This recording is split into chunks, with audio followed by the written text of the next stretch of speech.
Que c'est beau ce jour que l'Éternel nous accorde pour le louer, pour lui rendre grâce, parce que nous sommes ces vrais adorateurs qui cherchent, qui demandent tous les jours, chaque instant. C'est la raison pour laquelle nous voulons écouter la parole du Seigneur. Dans le livre de Hébreux, chapitre 13, au verset 15, nous écoutons d'abord la lecture avec pasteur maman apôtre Séraphine, au nom de Jésus-Christ. Nous lisons au nom de Jésus-Christ. Par lui, offrant sans cesse à Dieu un sacrifice de louange, c'est-à-dire les fruits des lèvres qui confessent son nom. Oui, ici nous écoutons encore dans la version Bible des Aventures. Ça s'explique encore mieux. Par Jésus, présentons sans cesse à Dieu notre louange comme sacrifice, c'est-à-dire l'offrande sortant des lèvres qui célèbre son nom. Oui, bien-aimé, c'est bien marqué ici que par Jésus, c'est à travers Jésus, à travers Jésus-Christ, que l'homme peut offrir des sacrifices de louange. C'est par Jésus-Christ que nous pouvons présenter à tout moment, à chaque instant, sans cesse, et d'être continuer la louange. Comme sacrifice. Oui. Présentons sans cesse à Dieu notre louange comme sacrifice. C'est-à-dire l'offrande sortant des lèvres qui célèbre son nom.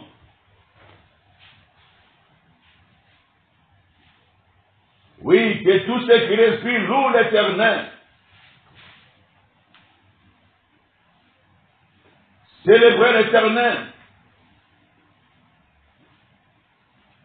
Célébrez l'Éternel. Avec des louanges de nos lèvres.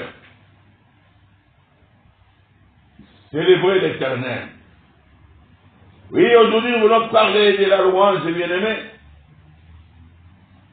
Car la louange fait partie de la prière de reconnaissance. Nous savons tous que la prière de reconnaissance est composée de 3 sortes de prières. 1, c'est l'adoration. 2, la louange. Et 3, l'action de grâce. Hier, nous avons parlé un peu de l'action de grâce. Mais le Seigneur veut que nous puissions lui parler encore aujourd'hui. De la reconnaissance, mais en passant par la louange. La louange, c'est quoi? Je vais essayer de définir ce que c'est la louange.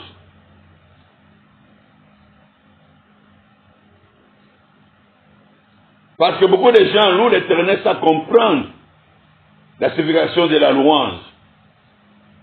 On fait de la confusion avec l'adoration.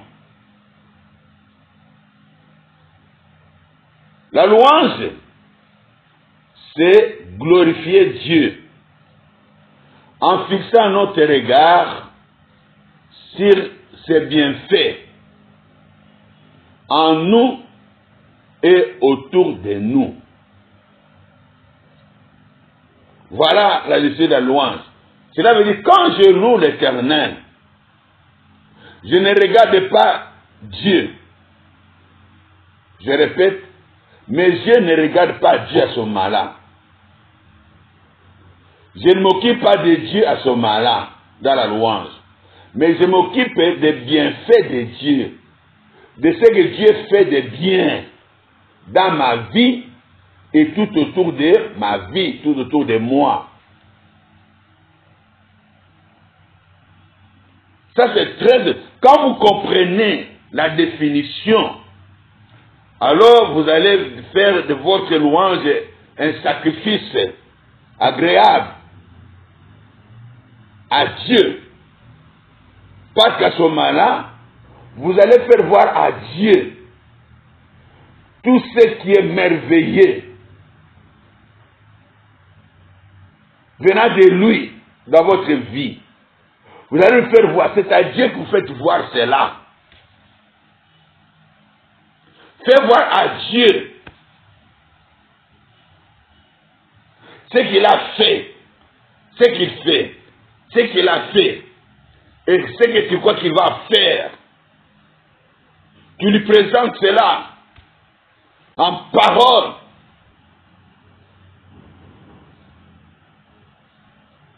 Avec des chants d'allégresse. Oui, bien-aimés. Nous devons célébrer notre Dieu tous les jours. Nous devons le célébrer. Parce que, bien-aimés, nous savons, quand quelqu'un a remporté la victoire, d'abord, cette personne est congratulée, félicitée. Oui, nous devons louer l'Éternel, bénir l'Éternel. Premièrement, à cause de la grande victoire qu'il nous a accordée à la croix du mont Golgotha. Pour cela, chaque jour de notre vie, chaque minute, chaque seconde, mérite qu'il soit glorifié. C'est bien fait, la bien-aimée, qui nous montre l'amour du Père. Mérite qu'on puisse tous les jours les célébrer, les bénir, les glorifier. Mais pour que tu comprennes cela, il faudrait que tu acceptes d'abord Jésus-Christ comme Seigneur et Sauveur. Alors lorsque tu les reçois, tu comprends l'importance de Jésus-Christ dans ta vie. Et cela a été fait par un grand sacrifice. Oui, Dieu a sacrifié son Fils unique. Et la Bible dit que Jésus s'est sacrifié lui-même pour que toi et moi, nous puissions être sauvés. Nous puissions être des hommes dignes de glorifier ce Dieu puissant, merveilleux, dont nous étions séparés de lui, dans le jardin d'Éden. Mais Jésus-Christ est venu nous réconcilier avec ce Dieu-là, pour nous enlever de la souffrance, de l'esclavagisme, pour enlever à nous cette vie de manque, pour enlever à nous cette vie de médiocrité, pour faire de nous des vainqueurs. Oui, nous sommes une race de vainqueurs. N'est-ce pas que la Bible nous dit dans Romains chapitre 8, verset 37, la Bible déclare: mais dans toutes ces choses, nous sommes plus que vainqueurs par celui qui nous a aimés. Dans toutes ces choses, dites-moi quelle chose qui te fait encore pleurer, quelle chose qui te fait encore regretter matin soir, quelle est cette chose qui te met encore dans le découragement, quelle est cette chose qui te met dans les soucis. Non, bien-aimé, tu es plus que vainqueur par celui qui nous a aimés. Oui, Jésus, Christ, t'a aimé jusqu'au sacrifice suprême. Comment ne pas glorifier Jésus-Christ, le roi des rois, le Seigneur des seigneurs? C'est une obligation, bien-aimé. Louez-les. Louez-les, oh bien-aimé. Il faut les louer jour et nuit. Il faut les célébrer jour et nuit. Louez-les. C'est impératif.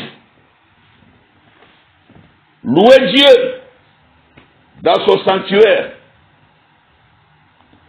Louez-les dans l'étendue où écrase sa puissance. Ah, comme il a dit à Abraham, je suis le Dieu tout-puissant. Comment est-ce qu'Abraham ne peut pas louer l'Éternel toute sa vie? Au moment où Dieu a monté sa puissance, en lui donnant un enfant à l'âge de 100 ans, sa femme à l'âge de 90 ans. Chose impossible. Mais sa puissance est éclatée dans leur vie, dans leur maison. Comment ne pas les louer?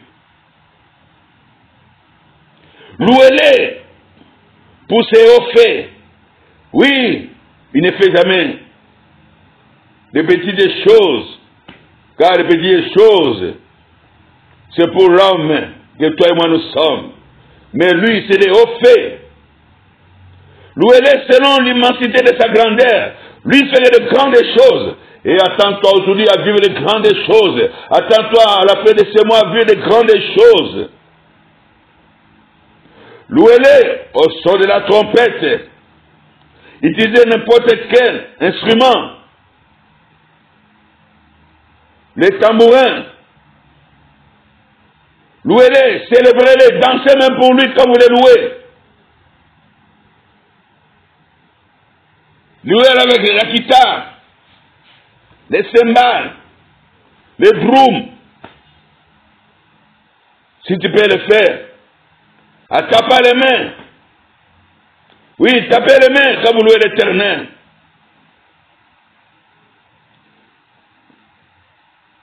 Parce que tu respires, tu dois les louer. Ah. Parce que tu vis, tu dois les louer. Oh oh. Bien-aimé, si tu ne loues pas l'Éternel, tu ne l'as pas connu. Et tu ne le connais pas. Mais si nous regardons ce qu'il a fait à la croix du mont Golgotha, il nous dit, sans moi vous ne pouvez rien faire. Car qui peut vaincre Satan? Qui peut vaincre Satan et ses acolytes? Qui peut marcher sur les serpents et les scorpions? Et si toute la puissance de l'ennemi, ce n'est pas l'homme ordinaire, ce n'est pas l'homme de ce monde. Ah, seulement celui qui s'appelle enfant de Dieu, celui qui est né de Dieu, celui qui ne vit plus selon ce monde de ténèbres, celui qui ne se compromet plus dans ce monde. Ah, oui, bien-aimé, il faut le louer. Mais pour le louer, tu dois être attaché à lui. Pour le louer, il faut méditer sa parole. La Bible dit, heureux l'homme qui ne marche pas selon les conseils des méchants, qui ne s'arrête pas sur la voie des pécheurs bien-aimés, qui ne s'assied pas en compagnie de mon cœur. Et la Bible ajoute dans Psaume, chapitre 1er, verset 1 à 3, mais qui trouve son plaisir dans la loi de l'Éternel, et qui la médite jour et nuit. Il est comment? Oh bien-aimé, il est comme un arbre planté près d'un courant d'eau. Et quelle grâce! Qui donne son fruit à sa saison. Quand on est attaché à Jésus, on porte beaucoup de fruits. Mais à sa saison, et dont le feuillage ne se flétrit point. Eh bien-aimé, bientôt tu ne connaîtras plus la sécheresse financière matérielle. Je te dis la vérité. Parce que tout ce qu'il fait lui réussit. Oh, comment ne pas le louer? Comment ne pas l'élever? Comment ne pas le glorifier? Tout ce qu'il fait lui réussit. Bien-aimé, bientôt, c'est une prophétie pour toi. Tout ce que tu vas faire dorénavant, dans les domaines où tu excelles, va te réussir. Finis les embouteillages. Tu seras unique dans ton domaine. Finis les envoûtements. Personne ne peut plus envoûter tes bénédictions. Ah, c'est la vérité, bien-aimé. Parce que chaque jour, toi, tu vas élever le nom de ton Dieu dans la louange, en le célébrant avec le fruit de tes lèvres.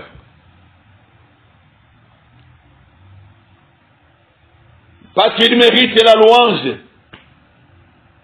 Lui, le vainqueur du mont Golgotha, il mérite que tu le loues à cause de ses bienfaits. Dans la louange, on voit seulement ce que Dieu a fait, ce que Dieu fait, ce que Dieu va faire. Loue-le pour ce qu'il fait. Il fait des choses même quand tu n'es pas au courant. Le fait seulement que tu te réveilles, loue l'Éternel. Tu ne sais pas ce qui s'est passé dans la nuit, bien-aimé. Loue l'Éternel quand tu marches. Beaucoup voulaient marcher comme toi, mais ils sont à l'hôpital, bien-aimés. Ils sont, alléluia, handicapés à vie. Ils n'ont plus les pieds. Mais toi, tu marches. Satan a pris leurs pieds. Loue-le parce que tu as encore le temps de regarder, de voir la création, ce que Dieu a créé. Je t'assure, il y en a qui n'ont plus les yeux pour voir. Ils sont aveuglés, les yeux ont été arrachés par l'ennemi. Mais toi, tu peux encore voir les jours, tu peux voir encore le soleil, tu peux encore voir la lune, tu peux encore voir les étoiles du ciel, tu peux voir les bien-aimés qui sont autour de toi, tu peux encore voir comment ne pas le glorifier. C'est Dieu-là qui te conserve avec son sang, qui te protège avec son sang, qui te garde avec son sang. Tu es intouchable. Tu as du prix à ses yeux. Bien-aimé, efforce-toi, exerce-toi à louer ton Dieu. Ne sois pas silencieux. Ne cache pas les bienfaits de ton Dieu. Monte sur le toit. Publie ses faits. Déclare tout ce qu'il a fait pour toi. Sois comme la femme samaritaine. Lorsqu'elle a rencontré Jésus, elle a compris qui était Jésus, l'amour de sa vie. Alléluia. Elle est allée déclarer à tout le monde, venez écouter le Messie, l'envoyé céleste. N'est-ce pas que c'est lui le Christ? Oh bien-aimé, si tu connais Christ, si tu rencontres Christ, tu ne t'arrêteras plus jamais. Tu ne cesseras plus jamais de le louer. Tu ne t'arrêteras plus jamais sur les chemins de mon cœur. Laisse ces gens qui se moquent des autres. Mais toi, glorifie le Seigneur à cause de tout ce que tu vois. À cause de tout ce qui se passe dans ta vie. Si tu es véritablement un chrétien, regarde d'où tu viens. Je m'adresse à toi, qui m'écoute. Regarde d'où tu viens. Si tu es un véritable chrétien, qu'est-ce que Dieu n'a pas fait pour toi? Oui, moi je l'ai loué toute ma vie. Parce qu'il a fait de moi un sujet de louange pour lui. Cela veut dire quoi? Il a tellement fait dans ma vie, après mes 30 ans de ministère. Ah, bien-aimé. Il a fait tellement de choses. Jusqu'aujourd'hui, je me pose la question. Est-ce que c'est toujours simplement moi? Qui suis le Seigneur pour pouvoir m'utiliser pour que les autres puissent être dans la paix, dans la joie? Qui suis Seigneur pour pouvoir donner la paix lorsque tout marche à l'envers? Lorsque les vents contraires, toi tu me donnes la paix. Oh bien-aimé, qui suis Seigneur pour me donner une santé divine?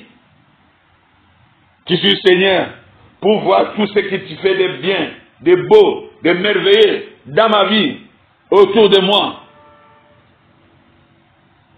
Je me pose toujours cette question. Alors pourquoi est-ce que je vais cesser de les louer? Comment puis-je arrêter de louer ces dieux-là? Oh, si toi tu ne veux pas les louer, moi je les louerai toute ma vie. quand je suis dans la voiture, dans les taxis, dans les bus, dans les taxis-bus, quand je suis dans les trains, quand je suis dans l'avion, quand je marche à pied, bien-aimé, je dois les louer. Il n'y a que ceux qui sont morts qui ne peuvent plus les louer. Est-ce que tu es mort? N'est-ce pas que tu respires? Mais Psaume 150, dernier verset nous dit que tous ceux qui respirent louent l'Éternel, car il n'y a que les morts qui ne peuvent pas louer l'Éternel. Ils ont fait leur temps de louange, mais toi, loue l'Éternel. Ils ont quitté l'Égypte avec des chants d'allégresse, avec des louanges bien-aimées, parce qu'ils ont vu comment la toute-puissance de Dieu a terrassé Pharaon avec toute son armée et qui étaient des esclaves. Si tu connais ces dieux-là, tu vas les louer. Mais voilà, Dieu ne délivre pas seulement ce que toi tu es la personne. Il délivre aussi toutes tes bénédictions célestes en Christ. Quand tu rencontres Jésus-Christ, tu es censé récupérer tout ce que tu as pillé de ta vie, de tes parents, arrière-parents, qui sont morts sans connaître ce Dieu-là. Satan les a dépouillés de tout. Mais toi, quand tu loues l'Éternel, tu récupères ce qui t'appartient et ce qui leur appartient. Ah, c'est la vérité, bien-aimée. Alors, commence à louer l'Éternel. Parce qu'il a terrassé Pharaon de ta vie. Il a humilié Pharaon de ta vie. C'est la vérité, bien-aimée. Il faut le louer. Parce qu'il terrasse tous nos ennemis. Même quand nous dormons, lui ne dort pas. Il fait le travail. Oh, bien-aimé dans le Seigneur, que c'est beau d'écouter ce message de vie, de victoire. Oh, Dieu est bon. Parce que la Bible nous dit, dans Colossiens chapitre 2, je commence au verset 14, oui, verset 14, jusqu'à 16, la Bible nous dit ceci. Non, je m'arrête à 15. Il a effacé l'acte d'ordonnance de nous condamner. Il n'y a plus de condamnation, bien-aimé. Et qui subsistait contre nous. La condamnation était à vie. Il a détruit en le clouant à la croix. Oh, bien-aimé. À cause de la victoire de la croix, il n'y a plus de condamnation pour ceux qui sont en Christ. Est-ce que tu sais que la condamnation n'existe plus sur ta vie? Maintenant, écoutez le verset qui suit, c'est très beau. Il a dépouillé les dominations, les autorités, les a livrées publiquement en spectacle, en triomphant d'elle par la croix. Oh, vive la croix du mont Golgotha, où Jésus a terrassé tous nos ennemis. Oh, bien-aimé, tu n'es plus condamné. La pauvreté n'est plus la condamnation pour toi. La maladie n'est plus une condamnation. Il n'y a plus de condamnation familiale. Il n'y a plus de condamnation ancestrale. Il n'y a plus de condamnation du monde éternel. Il n'y a plus de condamnation parce que toi, tu es en Christ. En Christ, commence à élever la voix et louer l'Éternel. Ils ont loué l'Éternel en sortant de l'Égypte. Jésus a dit, l'Éternel a dit plutôt, les Égyptiens que vous voyez, si vous ne les verrez plus jamais, personne ne va plus vous condamner. Vous êtes libres de me louer, libres de me chanter, libres d'élever des cantiques, des paroles, des victoires et d'actions de grâce vers moi. Eux, quelle n'a pas été la déception de l'Éternel de voir en cours de route. Ils ont commencé à murmurer. Ils ont commencé à murmurer. Oh, bien-aimés, ils ont commencé à murmurer, à se lamenter. Oh, les murmures et les lamentations, c'est l'insulte envers son Dieu. Ne murmure plus, bien-aimé. Lorsque tu murmures, tu te lamentes à cause de ce qui t'arrive. Tu incites ton Dieu. Oh, pourquoi ceci m'arrive, je ne comprends pas. Oh non, bien-aimé. La Bible dit, ne vous inquiétez de rien. En toutes les choses, faites connaître vos besoins à Dieu par des prières et des actions de grâce. Oh, bien-aimé, action de grâce. Oh, sois reconnaissant vers ton Dieu. Prière de louange, prière d'adoration, prière d'action de grâce. Élève ton Dieu en le bénissant. C'est ce que la Bible nous dit dans Romains 8, verset 28. Tout concourt au bien de ceux qui aiment Dieu. Oh, bien-aimé, c'est pas parce que ça ne marche pas aujourd'hui que tu vas fermer ta bouche. Non, tant que tu vis, il y a encore de l'espoir. Tant que tu vis, ton Jésus agit. Tant que tu vis, espère toujours, car il n'y a que des projets de paix pour toi et non de malheur, afin de te donner de l'avenir et de l'espérance. Il y a de l'avenir, à cause de cet avenir. La foi veut dire quoi? La Bible nous dit dans Hébreux chapitre 11, verset 1er. La foi, c'est une ferme assurance des choses qu'on espère, une démonstration de ce qu'on ne voit pas. Tant que tu espères, tu ne perdras jamais la foi, tu loueras ton Dieu. Ce n'est pas le problème que tu rencontres, ce n'est pas cette maladie, ce n'est pas parce que tu es chômeur, ce n'est pas parce que tu n'es pas marié, ce n'est pas parce que tu ne mets pas au monde, c'est pas parce que tu as fait des obstacles, c'est pas parce que le vent est contraire que tu vas cesser de louer l'Éternel. Loue ton Dieu le matin, loue ton Dieu à midi, loue ton Dieu le soir, la nuit, même quand tu dors, même quand dans tes rêves, tu sais, quelqu'un qui sait louer l'Éternel, même quand il dort, il voit en rêve en train de louer son Dieu. Oh, l'ennemi ne peut jamais s'approcher de telle personne. Tu es vainqueur dans la louange, parce que la Bible dit, la louange déclenche la puissance de Dieu. Oui, bien-aimé, Dieu siège au milieu de la louange. Comment t'as loué l'Éternel quand ça va pas? Comment t'as loué l'Éternel quand ton mari est fâché contre toi? Quand ta femme te repousse? Comment t'as loué l'Éternel quand tes parents ne s'occupent plus de toi? Loue l'Éternel, bien-aimé, quand les choses se compliquent au travail. Loue l'Éternel quand tu n'arrives même plus à t'associer aux études. Loue l'Éternel et tu verras sa puissance descendre. Sa gloire va se manifester. Si tu crois que Jésus-Christ est Seigneur, oh bien-aimé, tu vas le louer. Quand ne dit-il pas dans la Bible? Avec Dieu, oh bien-aimé, nous ferons des exploits. Commence à louer l'Éternel et tu verras. Lui qui sait dans la louange, il va siéger sur ton dossier. Il va siéger sur ton dossier, bien-aimé. Je ne sais pas quel est ton dossier. Je ne sais pas. Mais commence à le louer ce matin. Commence à louer à midi. Commence à louer le soir. Loue la nuit. Loue seulement. Ne t'occupe pas du temps. Toi, loue seulement. Et tu verras la gloire de Dieu. Car il est là, bien-aimé. Pour ceux qui le reconnaissent comme Dieu. Quand tu loues l'Éternel, tu reconnais qu'il est Dieu. Quand tu le loues, tu reconnais qu'il est Seigneur. Quand tu le loues, tu reconnais qu'il est ton sauveur. Quand tu le loues, tu reconnais que tout genou fléchit devant lui. Oh, bien-aimé. Alléluia. En son nom, tout genou doit fléchir. Le nom de Jésus. Toi, louer Jésus-Christ. Parce que la Bible nous dit que toutes les langues, je répète bien, toutes les langues confessent. Oh, confessez, bien-aimés, confessez partout que Jésus-Christ est Seigneur à la gloire de Dieu le Père. Que toutes les langues confessent, que toutes les langues confessent. Élève la voix, commence à louer l'Éternel, oh Dieu. Confessez qu'il est Seigneur. Alléluia. Confessez, glorifiez-le,